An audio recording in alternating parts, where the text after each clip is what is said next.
Okay, so after we have got our potential buyer's attention, we've sent them out a video, they like the video, and now they want to come see in person the horse itself. When they come to look, be prepared. There is absolutely nothing wrong. If they're coming at 2 o'clock, take your horse at 10 o'clock and ride and make sure everything's okay, everything's working. There's nothing wrong with that. I mean, I'm not talking about go and lather him up and get him as tired as you can. No. Just make sure everything's right on. Great. We're ready to go when they arrive. Have your horse clipped up, groomed up, looking pretty as can be. You want to dress casual but professional. And first, when they arrive, you want to present the horse yourself first. You know that horse, or your trainer knows that horse better than the person coming to ride him. So you show the horse and what he can do first, and then after that, let the potential buyer ride second. So they can see first what they're looking at, and second, they're going to try him out, kind of go him for a test drive. And be honest, if you did ride that horse at 10 o'clock and they ask you, don't lie. Say, yeah, I took him out, make sure everything was okay. There's nothing wrong with that.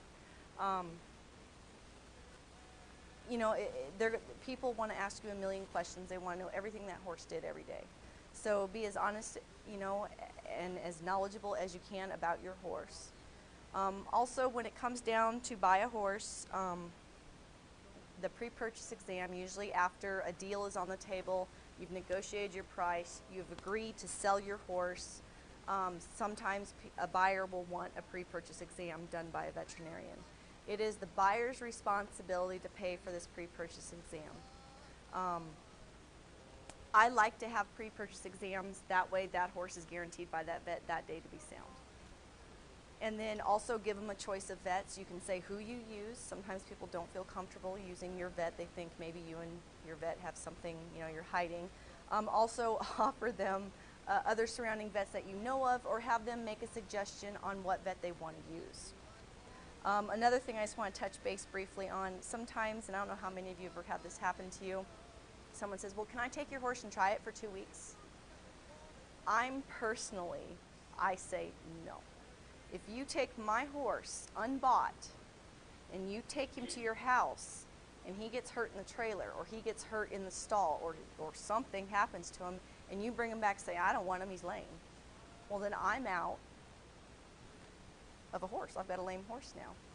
A lot of things can happen if you allow them to take a horse.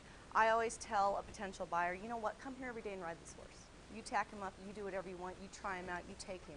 But you cannot take him off the premises until we exchange money. That's just my own personal safeguard, if you want to call it that. Also, when they're there at your place, give them another copy of the registration papers, give them another copy of what the horse has won, or if they're a breeding prospect, give them what they've produced. A lot of people, most times more than not, they don't offer you money right there on the spot. Usually, well, we got a couple more horses to look at, or we'll give you a call, we'll be in touch. Well, what they're going to do is compile everything, go over everything they looked at, and decide which horse to buy. So the more you can give them on positives on your horse that you're selling, the more they're going to remember. Because someone else who was trying to sell a horse didn't write everything down, well, they're not going to remember everything. They're going to say, oh, it won something, but we can't remember what. So the more you can give them to look at, the better off you are.